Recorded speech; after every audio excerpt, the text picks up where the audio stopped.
State monitoring સેલની ટીમે Utran police મથકની હદમાંથી દારૂ સાથે 8 આરોપીઓને ઝડપી પાડી લાખોની મત્તા કબજે કરી છે.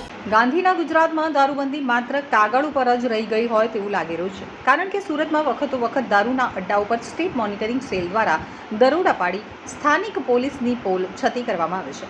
ત્યારે વધુ એક વખત વિજિલન્સ દ્વારા ઉત્તરાણ વિસ્તારમાંથી દારૂનો જથ્થો ઝડપી પાડ્યો હતો, જ્યારે બુટલેગર સહિત 2 ભાગી છૂટ્યા હતા.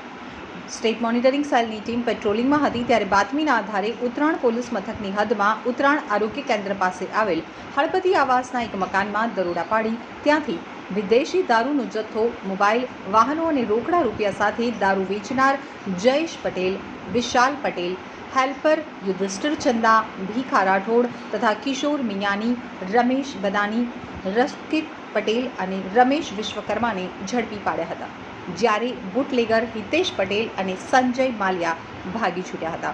તેઓને વોન્ટેડ જાહેર કરી તમામ વિરુદ્ધ ઉત્તરાણ પોલીસ મથકે ફરિયાદ નોંધાવતા વધુ તપાસ ઉત્તરાણ પોલીસે હાથ ધરી છે.